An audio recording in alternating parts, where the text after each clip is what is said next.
This is Squirrel King, released in 1995 for the Sega Mega Drive courtesy of GamTech, and this is a pirate original made to resemble a 16-bit version of the Chip 'n Dale Rescue Ranger games that appeared on the Nintendo Entertainment System, or at least the first game.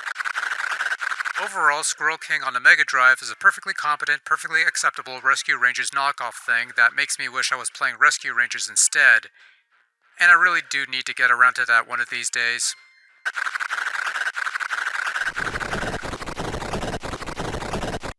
Well, it took us a while to get here, but at last we finally get to play the game that ripped off Squirrel King.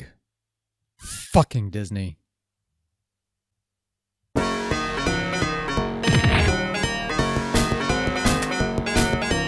Right, so you take the two chipmunk characters who tormented Donald Duck constantly in the 1940s and 50s for the sake of a decent meal, and then you turn them into a pair of private dicks.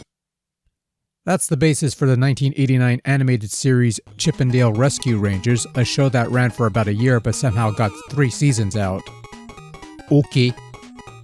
So the cartoon proved popular, and to the surprise of absolutely no one, we got a video game tie-in, which brings us to today's subject matter, Squirrel King. No wait, not that one, the other one. Oh, there we go. Chip 'n Dale Rescue Rangers, released in 1990 for the Nintendo Entertainment System from Capcom, who also gave you that DuckTales game that everyone likes. And unlike that game, Rescue Rangers never got a Game Boy port. But they did get a DOS game from High Tech Expressions. All hail the PC Master Race, whose games from this year are always excellent. Oh, come on. There's some good games on there, as long as they're not based on the license. You could choose to play as either Chip or Dale. Doesn't really matter because they both play the same, since there's also the option for 2-player co-op, which lets you pick up the other chipmunk and toss them places they can't reach or into a pit, or just do nasty things to each other. Well, no, not that nasty. Jesus Christ, this is children's fare. What were you thinking? Fucking ingrate? Anyway, the general idea is that you move along a set path, no backtracking. You pick up crates or boxes or whatever and you throw them at enemies to kill them. You can even throw upwards. Crates will sometimes hide items such as acorns for health and flower cards and stars, which if you collect enough of them you'll earn 1-ups. Extra lives, as you can imagine, are fairly easy to come across. If you have a crate on hand, you could duck and hide in said crate for protection against a hit. There are also other items that you could pick up and toss, like big fruit that are heavy and weigh you down unless you pick up a power-up potion, or bombs that explode if you hold on to them for too long. At the end of most stages, you face off against a boss thing, and your only means of defeating this boss is a conveniently placed red ball to toss at these bastards and kill them after a couple of hits. Fat Cat may be devious, but he's not so bright. How are you leaving behind these red balls for these rescue rangers to off your lieutenants? You even have one in your room. Clearly priorities are all foobarred here. Anyway, some stages have bosses, others do not.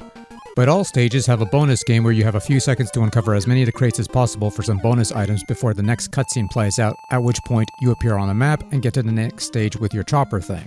Rescue Rangers boasts 10 stages of play, and contrary to DuckTales, which has a little more going for it, the game is a fairly straightforward, quick-paced platformer whose gameplay is fairly easy to pick up and play, and as a whole is not too difficult of a game to overcome. Control is fairly easy to figure out and quite responsive. Naturally, the main draw of the game is the 2-player cooperative gameplay where you and a buddy can guide Chip and Dale on their adventures, tossing each other to higher ground or certain doom, whichever works. I'd go so far to say that Rescue Rangers is the most beginner-friendly of the Disney afternoon bunch due to the generally simplistic pick-up-and-play gameplay and generally lower difficulty.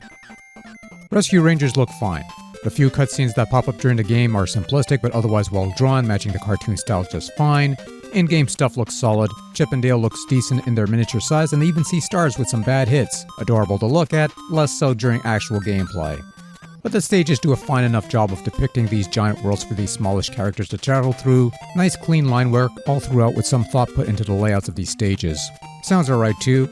You've got a solid rendition of the show theme to open the game up, along with a decent collection of lighthearted yet jaunty and some catchy tunes to play along the adventure. And yes, I'll go ahead and say it, Chip 'n Dale Rescue Rangers has a far better collection of music than DuckTales any day of the week, and you could take that to the motherfucking bank.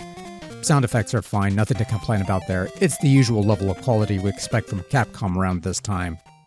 Overall, Chip 'n Dale Rescue Rangers on NES is lightweight side-scrolling fare that probably makes for a better 2-player game than it does a single-player one, but regardless, it's fairly easy to pick up and play, has a bunch of visual variety, and controls fairly well. All in all, another fine effort from Capcom on the Disney Capcom front, and we're 2 for 2 at this point. 3 for 3 if you want to count Darkwing Duck, which we already did last year, and thus won't revisit this week, but that game is also good if you missed a memo. Eventually, and unfortunately, all good things must come to an end, because we've got Tailspin next, and that exists. So let's hope it's at least tolerable.